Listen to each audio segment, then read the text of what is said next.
Yes, people, welcome back to the 1894 for a Burnley versus Man City preview. The Premier League is back, the race is heating up. Let's get into our thoughts. Right, Joe, the month of April, we have 8 games, 8 massive games. Every single game we play from here on in is literally a cup final. Obviously, we know in a couple of weeks' time, we have that Atletico, Liverpool, 4-game saga, essentially, in the Champions League, and the Premier League, and the FA Cup. And everyone's saying all 4 of them are must-wins. But before that, we have another must-win in Burnley. We cannot afford to slip up any more points in Burnley, especially after we've dropped points to Southampton in recent months, Palace, we lost to Tottenham. We have put ourselves from a position of near comfort, where we're 10, 11 points clear, to letting Liverpool right back into it. We currently sit on 70 points, and Liverpool sitting 69. It's a 1-point gap, and there is no room for error here. And we know that Burnley is a tough place to go.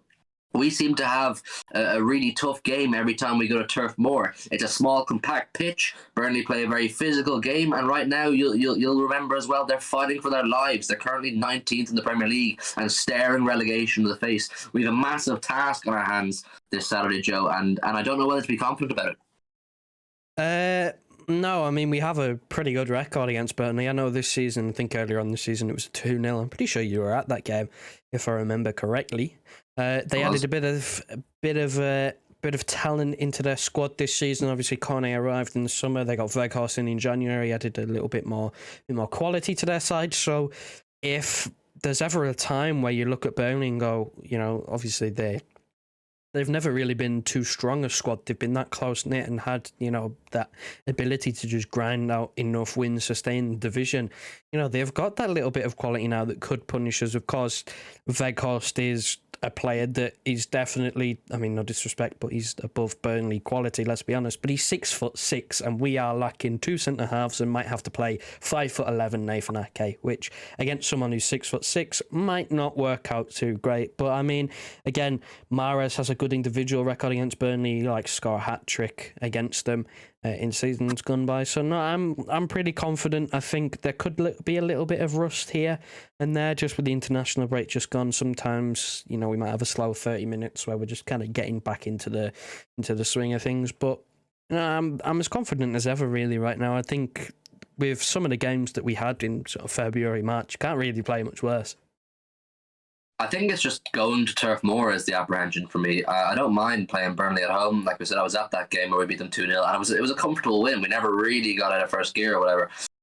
But Turf Moor is just one of those places. I keep getting flashbacks from that time that we needed to win there as well in the 18-19 season, and Aguero got that goal that goal line technology ultimately gave us. And I just envisage a similar type game happening, because Burnley will be happy to take a point off us this Saturday. They'd be absolutely buzzing to take a point off us and let them take confidence off that moving forward in their relegation battle. Their last 3 results have been losses, and they've conceded 8 goals in those 3 games. So they will want a tight ship. They will take confidence from teams like Palace, who set up a tight ship.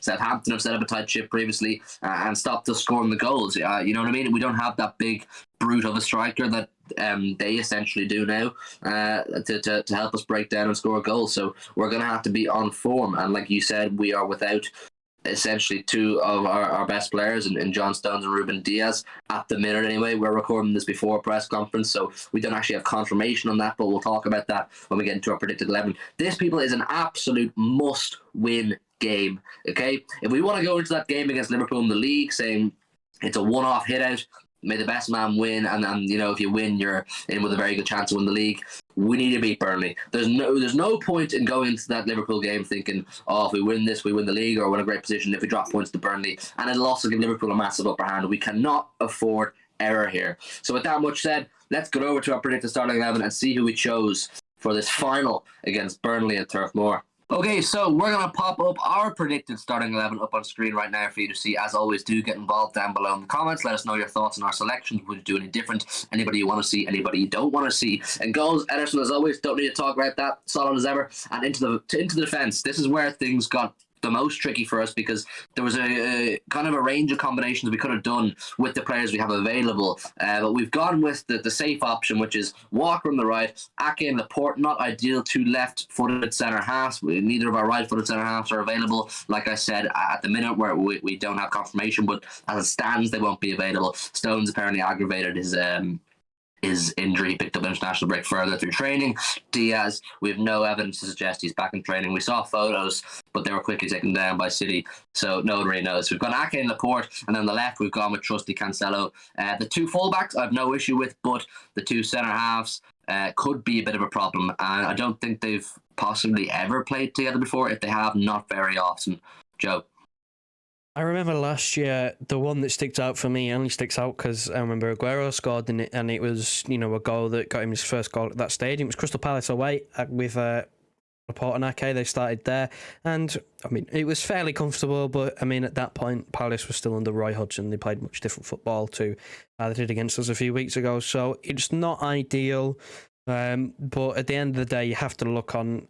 It's not something that I like to do, talk about, player prices, but Ake was a £40 million signing. He should be more than good enough to play against Burnley, who are 19th. That's the way I look at it. There shouldn't be any problems. It doesn't fill me with as much confidence, but again, he's playing against a team that's in the relegation zone. He shouldn't have too much to do, realistically. So I'm not too bothered, but again, we have no idea on the centre-half situation.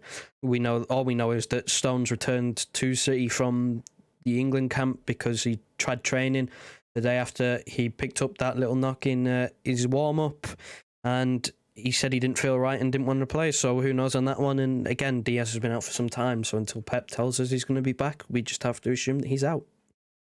If this is the centre-half pairing to take on Burnley, it basically they just have to avoid a complete calamity. They just have to avoid complete disaster, keep composure, keep cool, and you would imagine, as always, we'll have all the ball. Moving into midfield, we've gone with Rodri. I think it's a very straightforward selection. Fernandinho could come on if we're winning 1-0 to help us see out the game, who knows, but Rodri is the starting CDM for us pretty well every week, and the exact same for Pep. And then in front of him, we've gone with Bernardo and De Bruyne. Bernardo is going to be absolutely massive in a game like this. In every game, really, Bernardo's massive, isn't he? But in this game, I think he's going to play a huge part. His high energy, his high pace is going to be absolutely massive for us going forward. And his creativity as well, because Burnley will set up a low block. They'll compact out their box. They'll try to make as little space for us as possible and essentially stop us getting into their sort of 6-yard box area around the penalty spot where we can have a shot at goal. But Bernardo is going to be huge in that. And De Bruyne is going to have to be creative. It's a game where De Bruyne is going to have to really veer from the idea of just crossing all the time, because against a team like Burnley, I don't think crosses are going to be effective. Like you mentioned, they have a 6'6" player. They have a number of other very tall players. We are a very small side. Look at the starting 11 we have on screen. There's nobody there as a very big man, you would say. So we're going to have to, adapt and be creative and find other ways. Joe, this midfield, they're going to play a huge part in this game on Saturday. They're not going to have an overly tough time because Burnley are going to sit in their two banks of four and have that midfield too. So you'd imagine that we'd kind of outnumber them a little bit in midfield, and we should have, again, like you said, most of the ball. But we can't just resort to crossing. It's not going to work. Burnley is one of the worst teams to just start piling crosses in against, because they're so used to it. That's where their goals come from. They're used to dealing with crosses, on both ends of the pitch. It's just simply, it's not going to work. And Bernardo Silva is going to be that key man today, because a team like Burnley is just going to sit there in your two banks of four, sit on the edge of their area and not allow anything to get in there. You're going to need to have a higher tempo game to, break the lines. You're going to have a higher tempo, game to be able to find the space, because they're not going to allow, there to be that much space. So, you think of left to right passing, you're going to need someone that makes space for themselves or makes space for others. And Bernardo Silva, with, how intense he plays the game, he can be crucial for that. And, as much as I'd like to see Gundogan, because he's a player who is reliable in getting you a goal, I don't think he's particularly suited to the game because he's a bit slower. I could see Gundogan coming on at some point to, if we're struggling with chance creation. Gundogan does have that composure and that ability to unlock passes and unlock other players coming on. But I think this is the best midfield we could go with to start the game anyway. Moving to the front three, we had a tough selection here.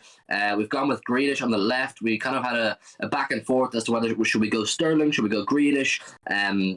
Both of them played well for England over the international break. One assist and the other for a goal against Ivory Coast the other night. But we've gone with Grealish on this occasion. Could easily be Sterling as well. And then, but it's a big game for Grealish. We think in a game like Burnley, who'll sit back and try and be rough up the game essentially, make it a battle. Grealish could win us a lot of fouls. That's something that you do get, regardless of whether Grealish is playing well or not. He'll win a lot of fouls. Moving into the middle, we got with Phil Foden. Also played very well for England when he came on against Ivory Coast. I watched a bit of that. He's someone who's going to have a massive role. Probably as important as Bernardo. Both of those very, very creative players, flary players. Foden needs to use his energy, his high intensity, and his great ball skills to unlock passes and create chances for us to score goals, because I don't really see us beating Burnley physically. So it's going to be up to these tricky players to get us goals. Likewise with Mahrez, but Mahrez has been absolutely exceptional this season. We could not put him in these big games. I think Mahrez, if fit, has to start every game this season or the rest of the season. I mean, genuinely serious. He is that important. He gets that many goals and goal contributions. He has to play. So it's a pretty strong front three, but maybe Sterling might feel hard done by not to start if this was to be the selection.